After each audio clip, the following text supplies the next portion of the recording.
All right, looks like we are all good to go. Well, look, we have a huge match coming up this weekend. We already did an interview with Union Omaha's Gary Green. What better way to cap off another eventful USL League One final than to have the other club represented in the final, to have their owner on the show to talk a little bit about the season that they've had so far, the match on Sunday, just everything that has been going on with the league and the club itself. Ryan Harnetiaux, thank you so much for joining the show. Thank you very much. How you doing? Yes, I'm doing great. Thanks for having me on, guys. This is fun. Looking forward to chatting.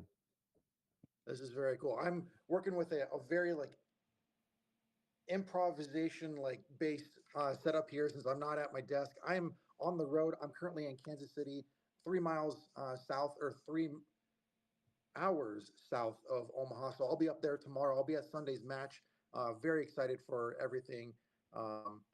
And obviously we have the best friend of the pod, Tim, here with us. How you doing, man?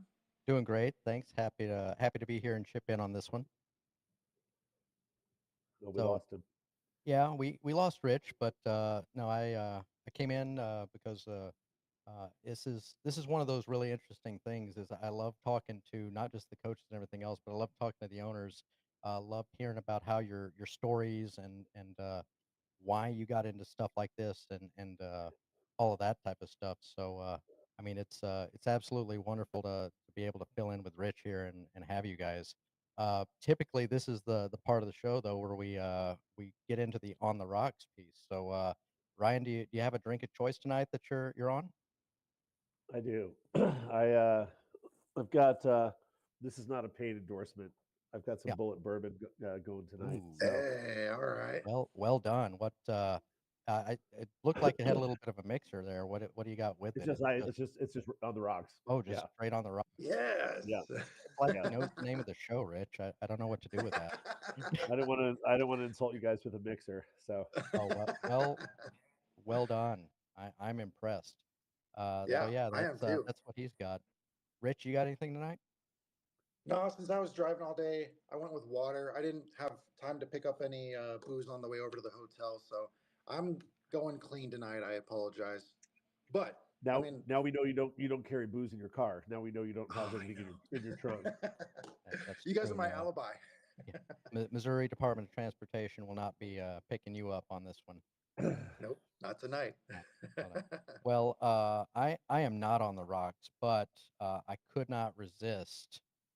This is the Buha Brew. This is a Pint Nine Lager, the Viennese style lager that is pretty much whenever I'm wanting to relax and think about some nice happy thoughts, then that's what I get. So it is there. It is in the pint glass. You'll see the sips coming on there. So and to everyone, There you go. Cheers. here's Well, look, man. Ryan, the whole story behind uh, Velocity and Zephyr is a pretty incredible story. It's pretty simplified when you read it, but at the same time, there's an incredible amount of depth to it at the same time. And I love it. It's in your media notes. It's on your website. It's very simple. Like you went up to your wife Katie, who's also an owner of the club, and said, Yeah. "Hey, this was during COVID," and you just said, "Hey, let's buy a pro sports team," and she was immediately on Yeah. board.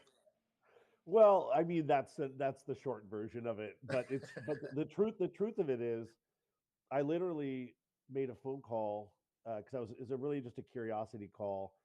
There's a brand new stadium being built downtown Spokane, right on Riverfront Park, and I knew that USL was putting a men's League One team in there and a women's pre-pro team. That's what they committed to do. So I called a friend of mine who I hadn't talked to in like 12 years, and she had been a connector for USL on the ground in Spokane. I live in the Seattle area. I live in Bellevue. But I called her to basically say who in the world are they going to get to do this? Because USL obviously doesn't own its own clubs, right? So I talked with her on the phone for about an hour or so about Super League and the launch of the Women's Pro League, and I knew that the the men's team would be fine in Spokane in the stadium. I wanted to learn more about the stadium deal, but after I got off the phone with her, I walked down the hall. My wife was working at home during COVID. She worked for Amazon at the time, and I just popped the door open. And I just told her, she was on a call, I think, and I'm like, "Hey, I'm going to buy a professional soccer club in Spokane and put it into this brand new stadium that's just now breaking ground." And but I said, "Don't worry, I'm going to put a women's pro team there too, so we'll have two teams." And and then I closed the door, and she was like, "I mean, I think I can swear on this podcast, right?" Yeah. Yeah. She's like, "What the fuck are you talking about?" Now the papers don't have that. The papers don't have that version of it. But what happened after that was I just, for me, it was like Katie was like, it was really, it started as my thing. But when you're married, we've been married almost 25 years, and this is not something you do alone, obviously. Yeah. She was going to get drug into it one way or another. So about a year ago, she didn't resist, but she has a very full-time job at this point, and I had more flexibility at the time. And so I did convince her to leave Amazon about a year ago, and she's the president of the club.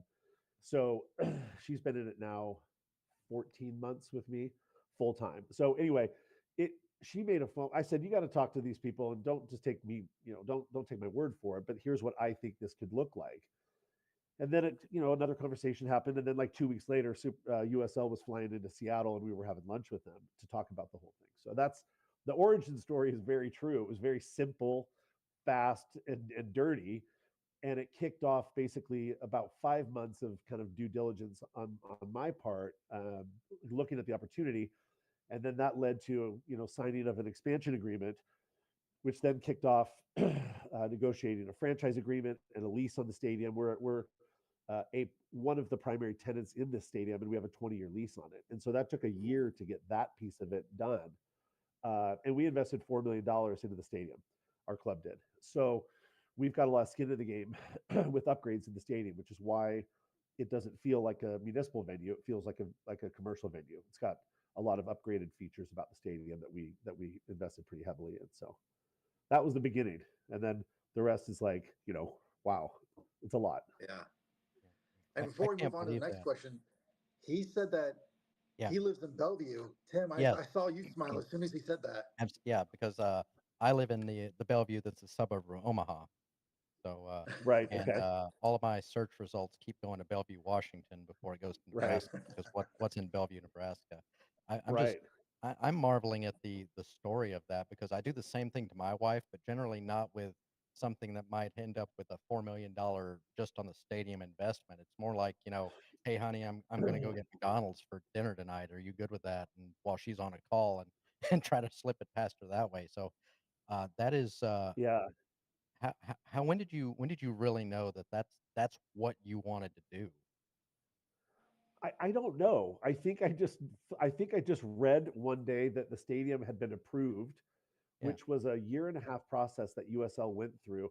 There was some bond money that had been approved in 2018, a $500 million school bond in Spokane, and 35 million roughly had been earmarked to refurbish this old stadium called Joe Albi Stadium. And Joe Albi was a place that housed high school football games and things like that. But it was 20 minutes northwest of downtown Spokane core. So USL came in and they spent a lot of money and lobbied to get this money reallocated to build a stadium right downtown. And so the Spokane School Board spent a lot of time studying it, looking into it. Spokane Public Facilities District, which owns the stadium now, they were instrumental. They had the real estate that the stadium sits on. It sits right next to the Spokane Arena, which is I think a 12 or 14,000 capacity event place. And then another facility called the Podium, which is indoor, amongst other things. It's got a hydraulic track. It's an indoor track and field facility, but they can do multiple things there. So the stadium is part of this like triangle of really nice venues in right downtown. So I think it just I never set out to do this in my life, but what happened was I'm a soccer guy and not even a fanatical soccer guy, but that was my sport growing up, and I played at a pretty high level. But I just felt like I had a really clear vision of what it could be in Spokane, because Spokane's as a sports market just is like really, really powerful. And live sports is just, there's just like almost an insatiable appetite here for it. And the gap was for me Gonzaga basketball being the most popular sporting anything that Spokane is associated with is not accessible to people. Unfortunately, they have a 6,000 person stadium or arena on campus, but you can't if you're just unless you're a season ticket holder, Yeah. it's sold out completely to season ticket members. And so there was this big gap in this area, and I felt like I had a really clear idea of what I wanted to do. And the women's side was kind of the linchpin to this whole thing. It's why we did it. I don't know if we would have decided to do it if we didn't have the opportunity to do the women's team. I'm not sure. I mean, I think I would have definitely explored it, but the women's side for us was always a really big driver. So that's the primary reason why I did it. So Love that. And yeah. one of the biggest things for me about this story is that you told her that you wanted to get a pro sports team, but at the same time, with the caveat that you were going to have a women's team at the same time. Yeah. And Well, I was kind of obsessed with, yeah, exactly. I just really felt like the time was right to invest in women's sports. And, this is almost 3 years ago now. So it's even the tailwind was just, it was already blowing pretty good, pretty well at that point. Now it's like this furious, really furious wind in the sales, which is incredible to see. But yeah, that was the motivation. yeah, and it's paid off. Look, it's no secret that the Pacific Northwest has a rich history of soccer. There's a huge, like you said, a huge demand for soccer in that area. I mean, you have Seattle Sounders, MLS, used to be in USL, also played in NASL back in the '70s. You have OL Reign. You have even the Tacoma Stars in the Major Arena Soccer League. You also Yep. have the Ballard FC and USL2.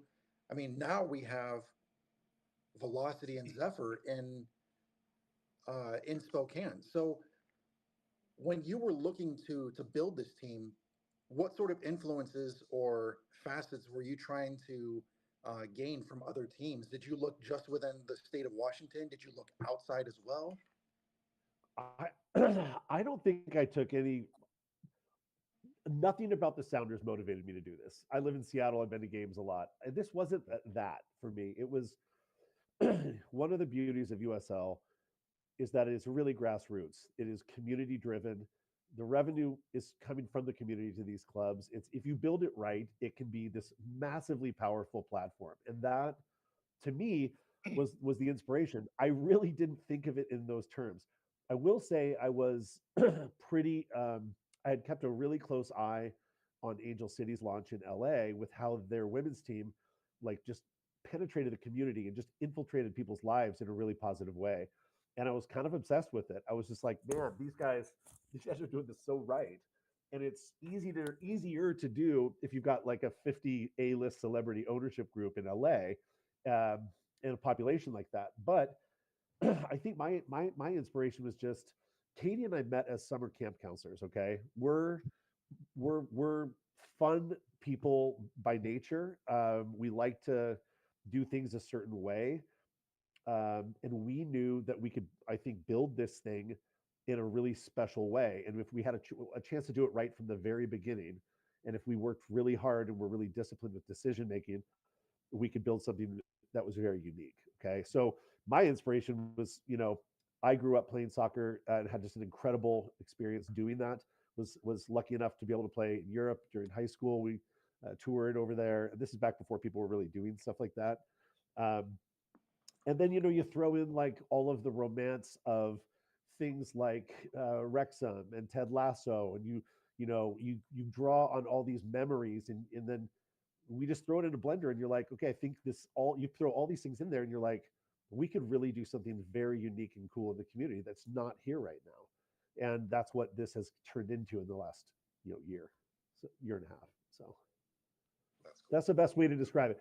I wish I could say I was inspired by something regionally. I just wasn't. I think I was more inspired by I think that this can be a business that doesn't have to lose a ton of money, like most clubs, almost all of them do. We're business people, Katie and I are, and Katie's a brand builder, and we feel like there's an opportunity to not have this be a long-term money losing proposition, which most professional soccer organizations are. So we didn't set out. It's not a very good investor pitch for me to go to my partners and say, "Hey, give me $1 million. You'll never get it back, and this is never going to work. We're never going to be able to make a distribution. No one's ever going to. You're never going to see an exit. Do you know what I mean? That's a terrible invest. That's a terrible. When you're out raising capital, that's a terrible pitch. So the pitch was this will take a while, and we hope that down the road we'll have a valuable investment. But in the meantime, we're going to focus on the community piece of it and do it the right way. And the fans, we're doing this for the city and the people, and that's the right way to start. So, yeah. Was the women's team part of that? Because I know you've given interviews, especially recently, about the rise in the investment strategy with uh, the women's game and everything else. Was that one of the driving factors, or was there a full love of the women's soccer? Like where was the balance on that to decide that women's soccer was really kind of the linchpin for you for all of this? I think we wanted to give an opportunity first and foremost to women players, executives, coaches. We wanted to do something. We wanted to do our part to advance opportunities for women. Okay, that was one of it. The women's game at this level is really fun to watch. It's our team is Super League teams. If you've been watching any of the matches, there's a lot of parity in the league right now. You have this swarm of women who came back to the U.S. to play because they could now, because there was an extra couple hundred job opportunities opened up, right?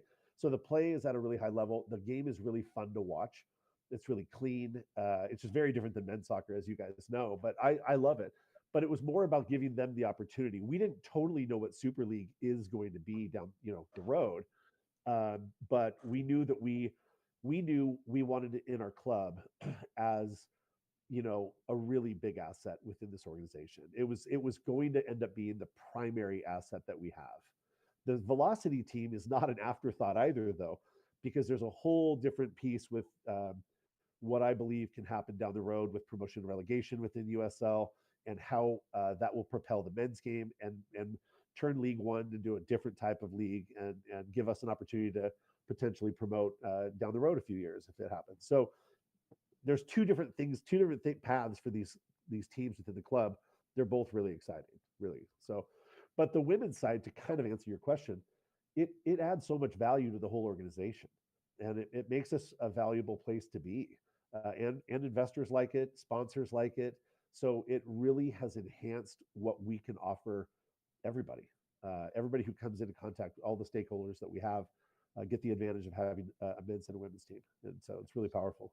Yeah, note to all those USL people that might possibly be listening to this: get a women's team. There it is. A lot of them are. Get one.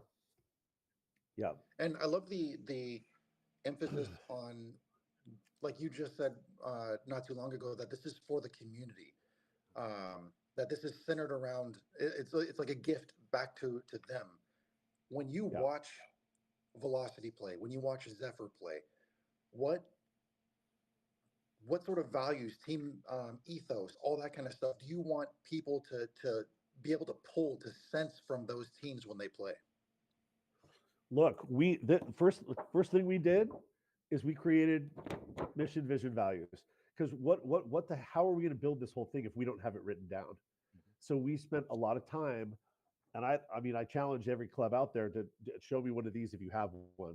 I'd love. I don't know if they do. No offense to my brethren in League One or Championship League or Super League, but if you've got a chance to do something from the ground up, you better write it down on what you're trying to do and how you're doing it. People who watch our games and come to our stadium and see how we play and see the types of players that we sign, okay, um, it becomes clear to them really quickly what kind of ownership group we have, what our goals are, what our values are. We play a really, I think, clean style. We have the lowest penalties of any team in League One, fewest yellow cards, which might not sound like it's that important, even though it is a tiebreaker for certain scenarios, like 5 levels down in the tiebreaker scenario. But and sometimes I was chatting with Coach Wiedman today about it, because it's a great stat to rattle off. I kind of wish we maybe had a few more yellow cards, because maybe we need a little more edge occasionally. But my point is, you come watch us play and see how our players interact with fans before and after the game, how we're out in the community. We've had scores of community events this year between the two teams. We're out there all the time. We're accessible. Our guys and our women are, they're just, they love being out in the community. And so when we went to hire our front office, our technical staff, and our go to sign players, we will do and have done everything we possibly can to not bring the wrong person into this organization, because one bad person is scorched earth in the locker room and you're cooked. You're just cooked. Yeah. So we've hired good people, like top to bottom, and that's the culture that we've been building. And it's fun to have a men's team and a women's team, because we've basically, and this is Katie and I getting back to our camp counselor roots, right? We just think this should be fun. So we do a lot of things as a club, and you probably have seen some of them online if you've been on our social media. We've done movie nights with the women's team. We've done all sorts of different activities alongside them. We view the organization as one family. We know some people are going to be here longer than others, but we try to build it. We're trying to build it in that way, and so that they can really feel it. And when teams come to visit us and play in our stadium, and they get the experience that we deliver to them as a visiting team in our town, people freak out. They freak out because the city is plastered with banners for our club and our teams. The treatment that they receive here is 100% top notch. So we're really proud of the product, and it is really hard to do all of that well. It takes a lot of brain power and discipline, and we talk about things too long, probably. We fail, but we fail really fast and move on. So we're a startup, so we got to be quick with things, but really intentional though. You said the word I hope you were going to say. You said family. We've heard that from Rob Ukrop at Richmond. We've heard it from Darren and Nitra Van Tassel at Tormenta, from Gary Green at Union Omaha. There's a common theme across all of these teams, and they all want to establish that sense of family. And I love that.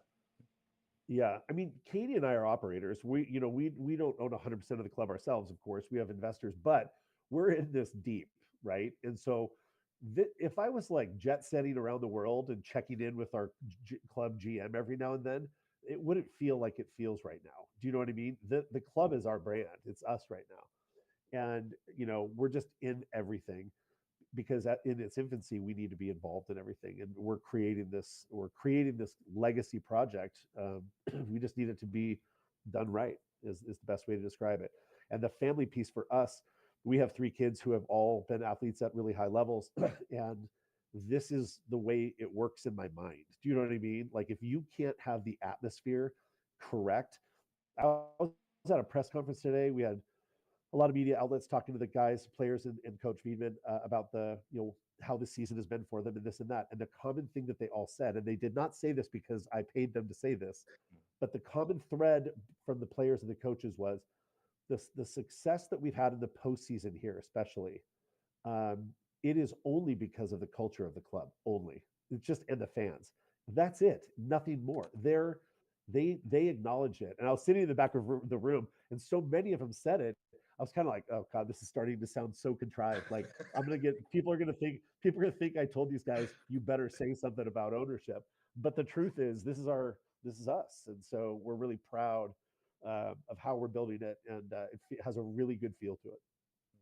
And yeah, you mentioned the fans, but you haven't even had a home playoff game yet. You've traveled both Yeah, times, but the yeah, sense I'm getting is that they've carried the fans with them. They've carried the sounds of those cheers and the community and everything else with them, and that you've been able to instill that. Is that the takeaway from that? for sure. Yeah, I think so. The guys, we had before playoffs started, we had a season ticket member event, end of season kind of party for our season ticket members, and it was just a really great night. Hundreds and hundreds of people showed up, and it was a great send off to the guys for the last game at home. And then, actually, it was the day after our last home game was when we did it, I think. But it was to send them off on the road, and for them to see what was going on back in Spokane when we traveled to northern Colorado. The watch parties where there were hundreds of people packing this bar, and it was insane. You guys have probably seen the videos of from both matches. Yeah. Um, Tomorrow, or not tomorrow, but Sunday when we play, it's going to be a capacity crowd at our watch party location, and it's going to be bananas. And because people are just Spokane has now got this soccer town kind of feel to it because of what's gone on. So it's great. I love the videos that were coming out of it. But you did some celebrating yourself, especially after the win in Madison, because I remember it wasn't very long after the broadcast ended that there was an Instagram live session going on, and I was tuned into that one, watching y'all celebrate at the Yeah, that bar. was my daughter who works for us in marketing texted me and she's like, Dad, stop the Instagram live stuff. And I'm like, no way, man. This is like, sorry. I've got control of the app right now, and I'm coming to you live from this bar in Madison, Wisconsin, because we told the guys, you win, we're going out, and so we did. So it was fun. That was awesome. That Yeah, that's the yeah, kind of stuff that when you see it, it actually does feel like it's a family because, not only is dad embarrassing the daughter on Instagram, but yeah, everyone's loving it together. Everyone's having a great time. And, yeah, it's a, hey, cool, we get to live another day. We get to hang out for another week with each other. Not just, oh yeah. my God, we got to go on one more road trip. Yeah, I think that the guys love that Katie and I are around a lot. They've also gotten to know a couple of our other investors a bit, which has been fun. When we, when we first had our first opening matches with Velocity in March, we built a beautiful locker room in the stadium for that's exclusive to us, training room, coach's office, and when I come in after the game's over and plop down in the coach's office and I'm like, hey, can I grab one of those beers out of that fridge over there?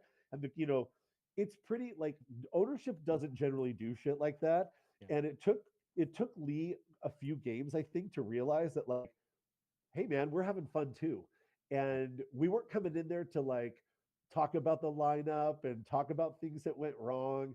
We were just wanted to be around it. And so we've had this family atmosphere with the guys, with our staff in the front office, and with the coaching staff. And it's funny, our sporting consultant, Gareth Smith, is like, yeah, usually head coaches, if they, most of them, a lot of them don't ever even talk to a club owner. And if they Mhm. do, it's generally over a problem and they're probably worried about getting fired. And I'm like, well, look, we're long-term thinkers here. So we just want to plop down and have a beer and just say, hey, great effort. Let's talk about the fans. Let's talk about the whole thing. So it's been, I think it's been really interesting for the coaches that have come in here because they're just not used to that happening. And, but that's just who we are. That's just, and I hope it stays that way for a while. Eventually, we won't be at so many games because we'll move on to other things. We won't feel like we have to be at every single home game. But this year, we just felt like we did. So, How many of the away matches have you and Katie been to? we haven't been to more than a couple because our schedules with Zephyr were just really prohibitive. And then we have a son who plays college football. We have a son in high school who plays college or plays quarterback for his football team and plays basketball. And we're just busy. And so leaving for a long road trip, and by long, it could just be 3 days, but it's 2 days of travel and 1 day for the game. And it's like, that's been difficult. I wish I could have gotten to more markets this year, but the ones that we did go to, we had a great time. So, Very cool. yeah, yeah,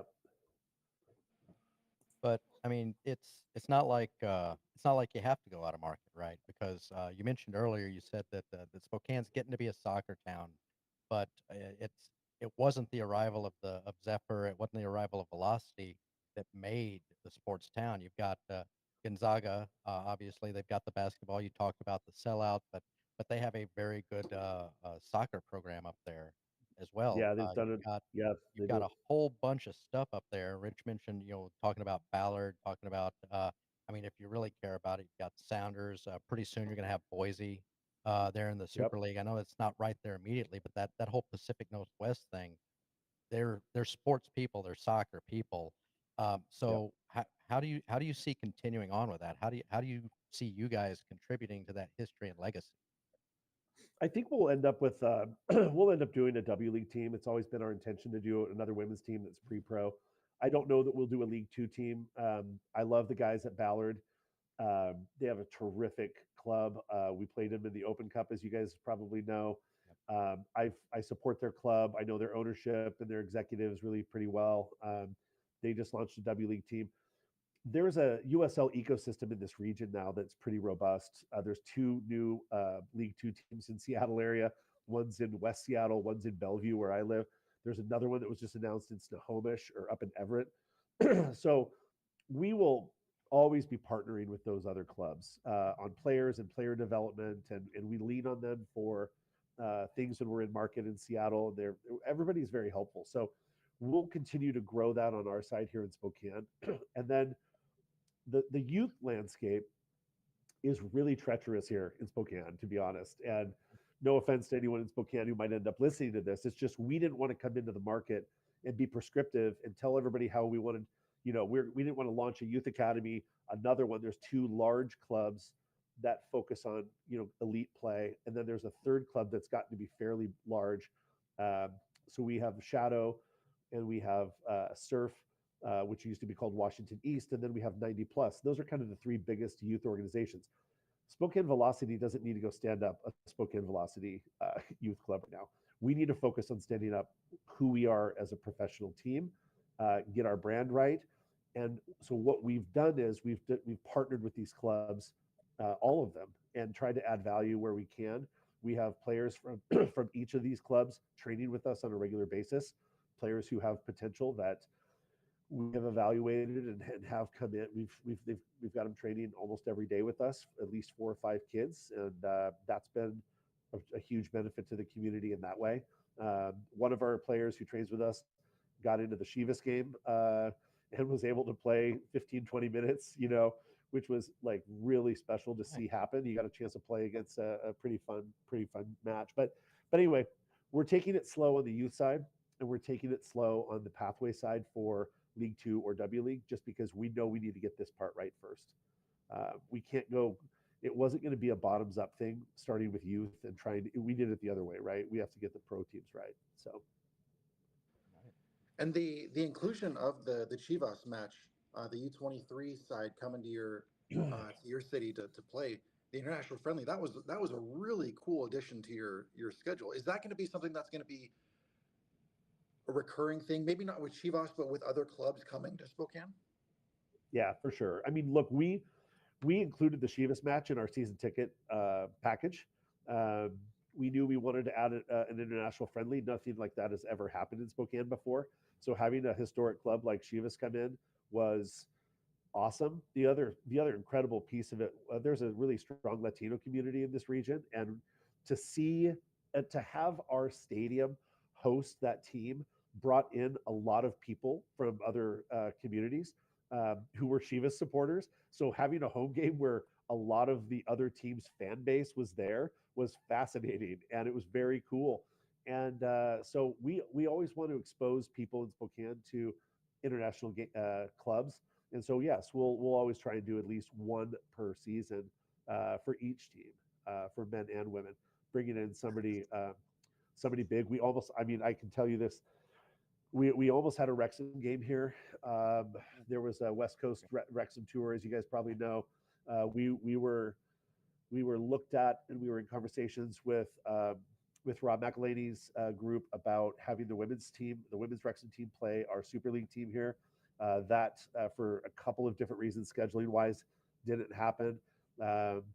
So there's a lot of opportunity for us to have really cool other options aside from just League One stuff and Super League stuff. We're going to bring in all sorts of fun people, so it'll be great.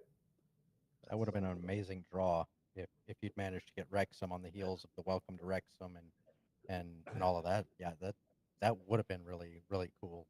I might have had to figure out how to get up to Spokane, something like that. Yeah, well, they asked us in this conversation. They asked us if there was any interest on our men's team side in traveling to Vancouver in July to play the men's Wrexham team. It was part of their tour. Yeah. And Ryan and Rob were going to be at the game. They were going to be filming for the docuseries and everything. And we had a game scheduled, a League One match scheduled in Spokane the night that they wanted us to potentially go up to Vancouver, BC. And I'm like, we will definitely change that match date and travel. And then it didn't work out because they ended up playing the Whitecaps MLS team up there. But look, there's MLS ruining it again. Soccer. What I've learned about this too. I know. Soccer is small, man. These professional soccer is small. Everybody knows everybody. It's really the opportunities to schedule events and friendlies is it's out there and available. I mean, it's a really cool atmosphere to be able to create, and it's accessible. So Okay, so self-interest. Have you tried to get Lee to schedule Liverpool? Have you tried to get him to reach out yeah, and I see haven't. if Well, Lee's going. Lee, yeah. Well, look, the season is over on Sunday afternoon, and he's going to England for 10 days or something like that. And maybe he can strike up a conversation while he's back at home for a visit and see what he brings back next year. So Oh man, see that's the that'd other be one that fun. would get me up there is if you had Liverpool up there, I'd be looking for tickets and figuring out how to get up there. Yeah. A more likely scenario would be that Yeah. maybe sometime we would invest on taking our team over to Europe and playing a friendly or two over there, just for the exposure. It would be terrific that way too. So That's really cool, man. Absolutely. That would be a first for League One USL. I would assume too. Yeah. Um, Another part of you continuing to build your brand and to try to bring in as many fans as possible. If we look off the pitch, you had from the it seems like from day one, you had partnerships with nonstop local KHQ SWX, who broadcasted 14 home matches. On top of that, yeah, you also had KREM2 KSKN 22 broadcast another 6 home matches. That's from day yep, one. And that's hard to find yep. in League One. Mhm. How are you able to make that happen? Well, Spokane again. It's just a sports town. SWX is a 24-hour sports channel owned by the NBC affiliate here, which is KHQ. KHQ and Krem have both been incredible partners. They each have 2 channels.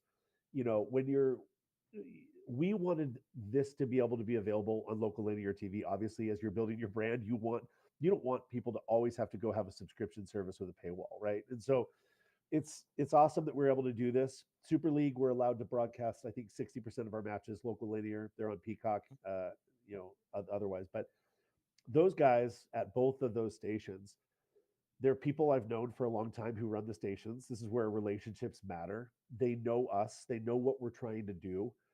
We're trying to do this the right way, and they've just been massively supportive. It's been the buy-in from the business community has been really, really strong, which is why we're some of the leaders in partnership revenue in both League One and Super League. Um, it just helps. It helps if you're out there telling them about your vision, because it's pretty compelling, to be honest. I mean, we're in this for the right reasons. We're building it the right way, and we don't have to go prove it to them anymore. We didn't have a club a year ago. They didn't know what we were going to do, but they bought into it because we explained exactly what we wanted to do, and we've delivered on every single thing that we were explaining. That's the good thing. We've delivered, and so now they can say, oh, phew, they did it, and we can say, we told you we would do that. Look what we just did. You know what I mean? And so I think everybody on both sides of this deal feels like it was a really good investment on everybody's part. So Very cool. yeah,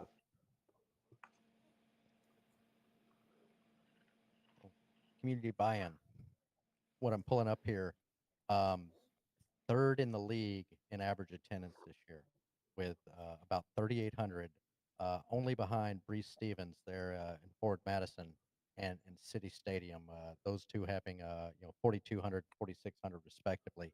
That's not a bad draw for the first year. And I think you, like you said, owing it all to, I think you could call this a community asset in certain interviews and everything else, that this is there. Um, yeah, that is amazing. Like there's and no question there. That is amazing that you can get that kind of buy-in that quickly. Did you expect you were going to get that kind of buy-in that quickly, or did you expect you were going to yeah. run into a little more problems, or how'd that go? I think that we expected it because we had such a long runway, right? The stadium had to get built, and during that time, we had better get out there and build a brand and show people what we're going to do. And so we had 4,000 season ticket deposits, okay, which converted at the end of the day, it converted into about 2,200 season tickets sold for Velocity, just Velocity, Yeah. and about 1,200 sold for Zephyr. So we sold 36, 34 ish hundred season tickets off of that 4,000 ticket deposit list. Okay. That's incredible. Right. And we're going to renew at a really high level comparatively for 25 for velocity. The average expansion club renews at about 50% or just less than that when it comes time for season two. We're going to be more like 70%. So we feel really strong. I think as we've been renewing, there's a little bit of schedule congestion with people's lives. 18 home games is a lot. And when you have Zephyr added into it with another 14 home games, that's a lot of soccer. And so we've led the league. We lead Super League in season tickets, and we lead League One in season tickets. Nobody has more season ticket members than we do, and it'll stay that way even after our renewal. So if we're already, even with the renewals that we've already done and booked, we're already back to number one for next season.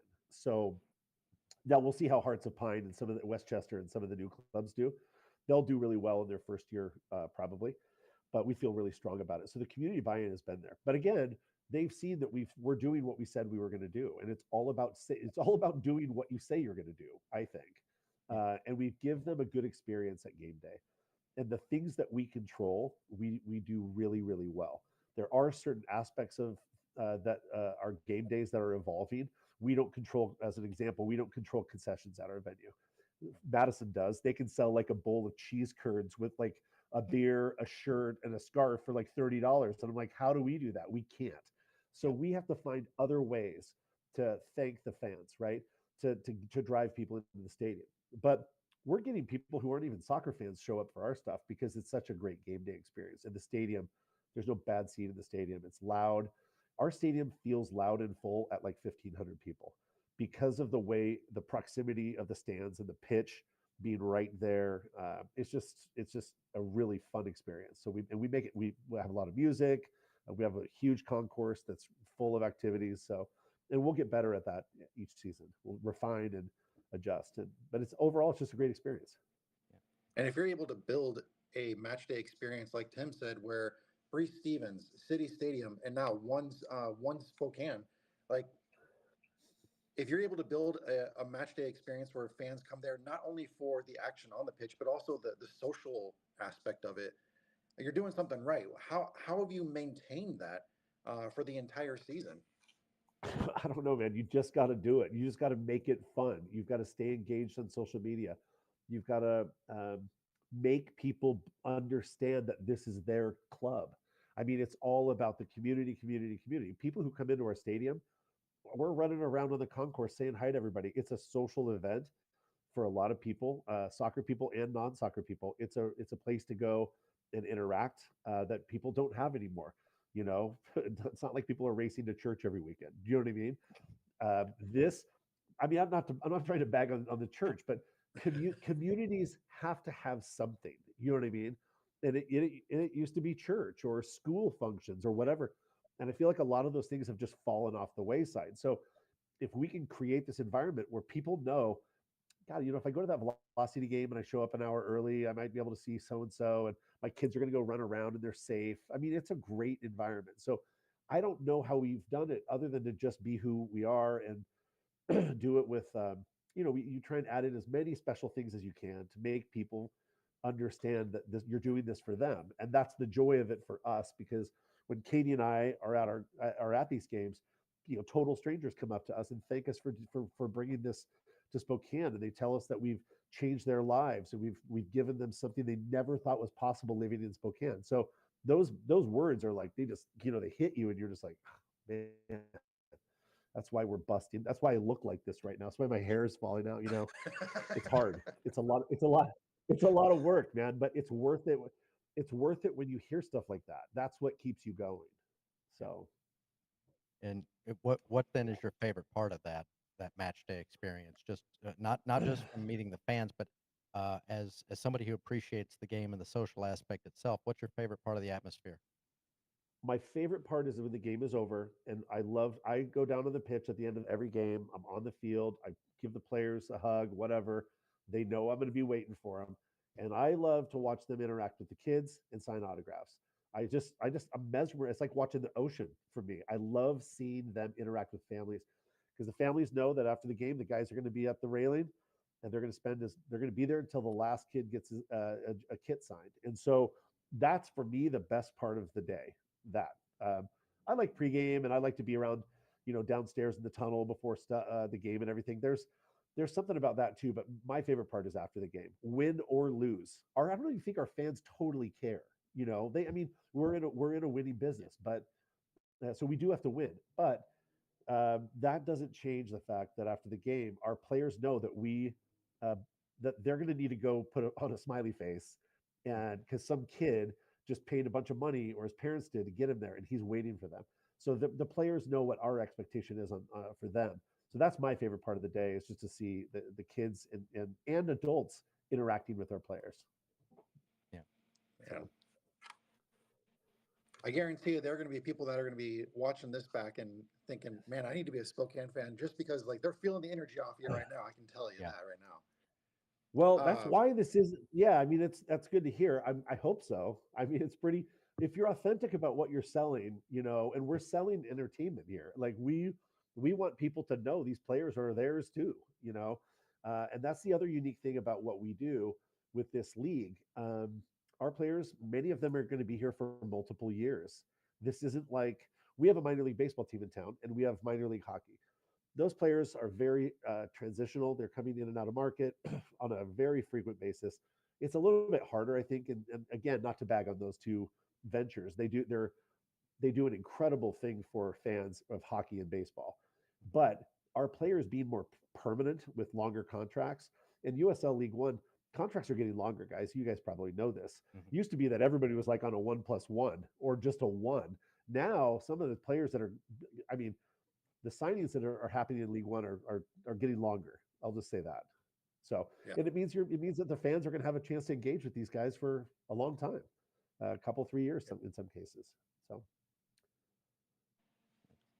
That's amazing to hear, because that's one of the things that we've noticed about this is it is a very transient league, or it has been for the first 5 years that USL has been in, and you have a lot of turnover. There's not a whole lot of like our Rashid Nuhu, who's been there the entire 5 years for Union Omaha there.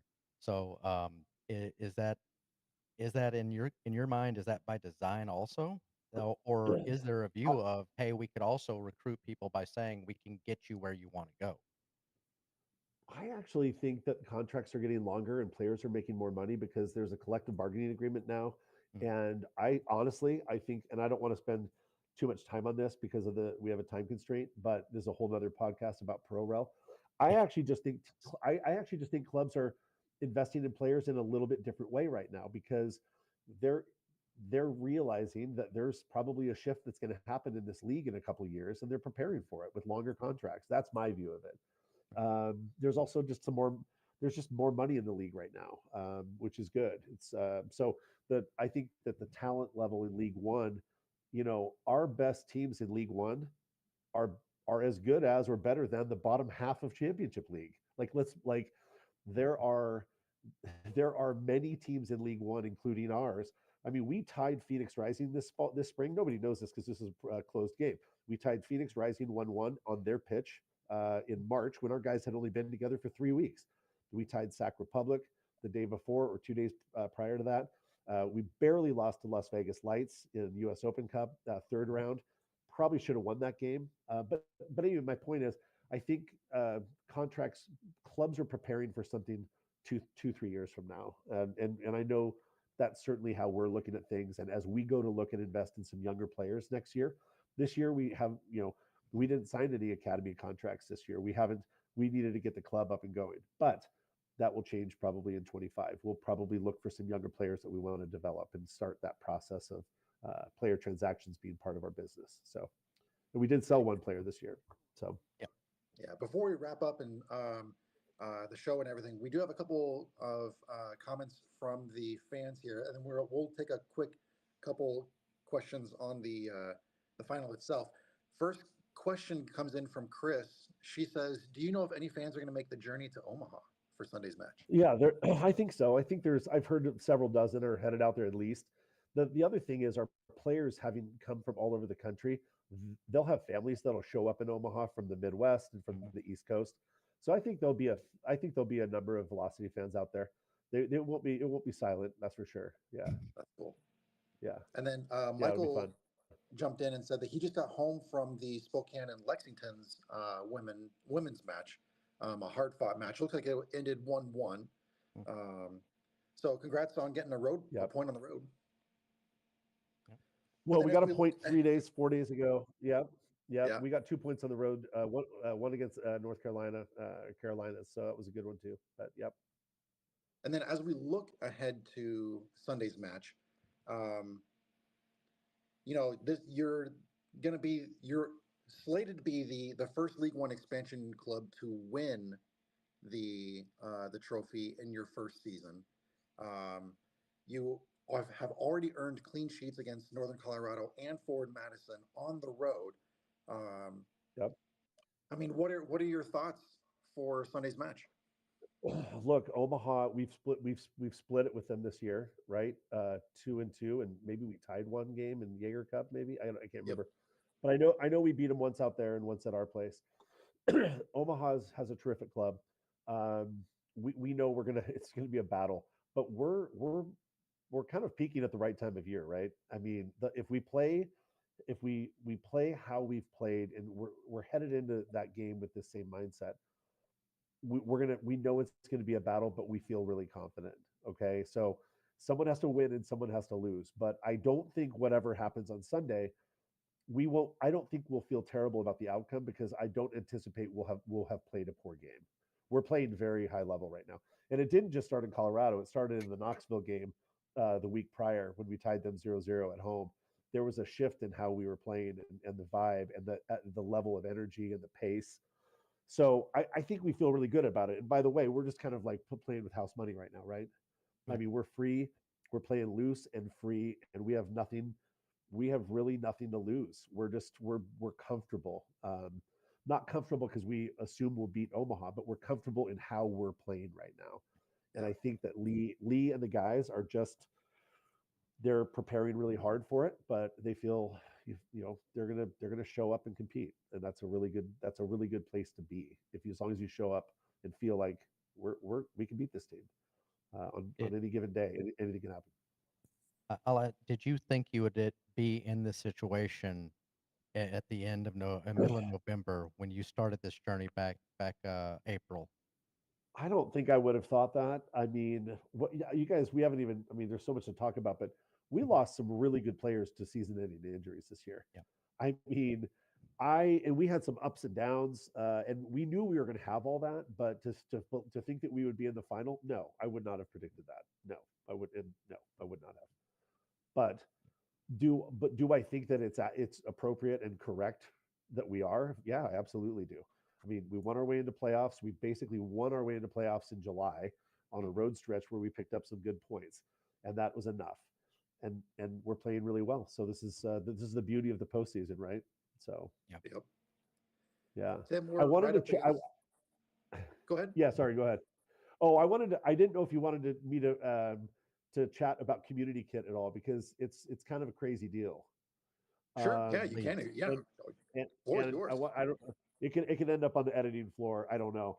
Community Kit is our QR code front of kit, and I wanted to give you the backstory because, like a lot of things with a startup, it just kind of came about because we had to make a decision, and we were waiting on a decision from a very large proposal from that we had put forth to a front of kit partner that we wanted pretty badly, and unfortunately, this partner just drug us along. Okay. And it was a big number, and we kind of, at the end of the day, they made us wait too long, I felt. And so it dawned on me that in Spokane, we don't have 24 businesses that could go afford a front of kit. Okay. It's a big number. And so I felt like we had to just shift the whole paradigm of the front of kit. And I was like, so I talked to my partnerships guy, Tate Kelly, who's awesome. And I'm like, Tate, let's bust this up like a timeshare. And because if you can't go buy an oceanfront mansion in Cabo, that's why people buy these timeshares down there, right?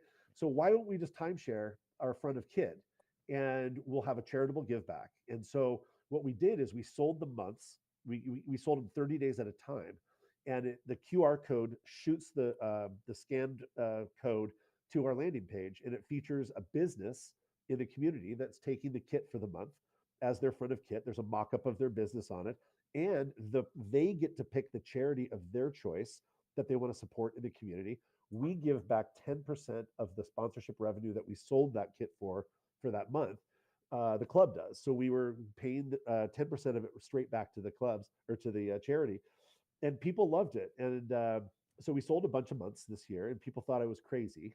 But we weren't going to undersell the front of our kit on a 3 to 5 year deal. No way. And I basically told the company that was stringing us along too long. I said, "You're out." I said, "We're taking this in another direction," because I just frankly was tired of waiting. And this was such a great idea that nobody had ever done before. To my knowledge, no one's ever done this before. And so I'll tell you the postscript on it. So everyone in League One, except for one owner in League One, who was like, that's a really good idea. And I'm like, thanks, man. Everyone else is kind of like, huh, that's never going to work.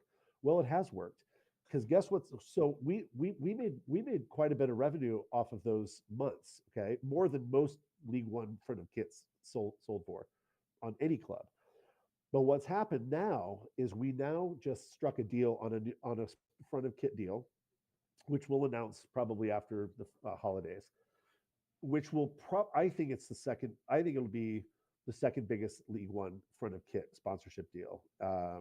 It's significant, very very significant. We're moving community kit to our sleeve, and our sleeve partner, I believe, is doing something different on our kit after this season. But the community kit, we had another big company, actually two, come to us, and they want to sponsor our community kit. So let's just say next year, what it'll look like, and I'm making this up because I'm not going to tell you who it is, it'll be called like the Acme Company Community Kit. And so they're going to pay us a really nice sponsorship fee, like really big, just to name the community kit. And then we still get to sell each month inside it to another Wow. company. Okay. And the company that we have that we're going to sign to be the new community kit partner, they also are going to donate 10% to the charity of choice for the other person who's buying it. So when you have a club in League One, man, you have to find revenue sources, that you have to get your tentacles out. And this Yeah. thing on our sleeve is going to end up being worth more than probably most club deals' entire kit. Our sleeve is going to end up generating more revenue than probably most people's entire deal, because we're going to be able to sell 10 months. Plus, we have a naming partner for the kit, and we have this charitable give back, which is turning into like 20% of the value. So the nonprofits are winners. So anyway, that's the story of Community Kit, because I just felt like, why should we have to wait for these big companies to decide if they believe in us or not? When we can kind of create a like multi-club ownership kind of model for our front of kit. So that's how that happened. And it's been really fun to have it out there and raise money and awareness in the community for all these nonprofits. So it's been really cool. So Yeah. Genius idea. Yeah. Genius. And I yeah, think so. It just took a year to get it like kind of fleshed out.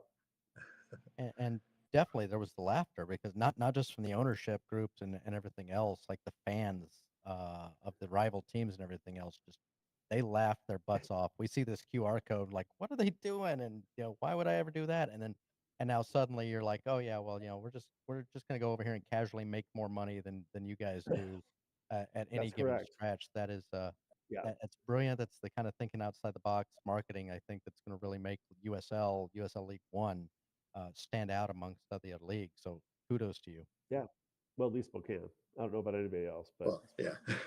Hey, what at least Spokane. raise one, raise them all, right? Like, I hope so. Yeah. Yeah. yeah.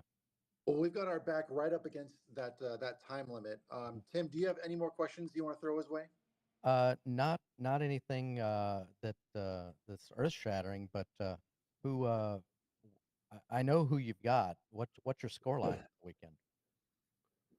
I don't think it's a PK thing this weekend. I Mhm. think I think someone's going to win this game 2-1. That's what I think. I think both Okay. teams score. I think both teams score, and I think the winner is 2-1. So Nice. Brilliant. Well, do you have any final thoughts that you want to pass on to the fans or any of the listeners that are watching or listening? look, I go support if you have a League One club in your market, go support them. It's a lot more fun than you think it is. And I know that, clubs, League One is going to expand next year by a certain number of teams, and that will be announced soon. But the new ownership groups that are coming in are going to put great products out there. They're strong ownership groups with good visions. The guys that have been in the league a long time, the Richmonds, the Madisons, the Omahas. I mean, people are out there really working hard to give this to the communities that they're in. So I would just keep supporting your club in any way you can. That's the best way you can do it is by merch and buy tickets and go attend games. So keep rooting these guys on. It's really inspiring if you allow yourself to become invested in your team, in your club. If they're worth investing in and you allow yourself to go do it, I don't think people would regret doing it. Is my point. So open yourself up to like getting involved and go join a supporters group and get to know your club. That's all I would say. That's awesome. Well, everybody, thank you for tuning in to another episode of League One on the Rocks. Ryan Harnetiaux, thank you so much for joining the show. First time on the show, hopefully first of many visits. Please give Katie our best as well. We'll do it. Thank you for having me. Appreciate it. Yeah, and Tim, thank you for co-hosting this one. Thanks for having me and listening to my off the wall questions here and there. Love it. It was a lot of fun, and I'd be happy to be back anytime. All right. Cheers, sir. Perfect. Thank you very much. Everybody, Okay, that's guys. another episode of League One on the Rocks. We will see you next time. All right. I'm going to text Ryan.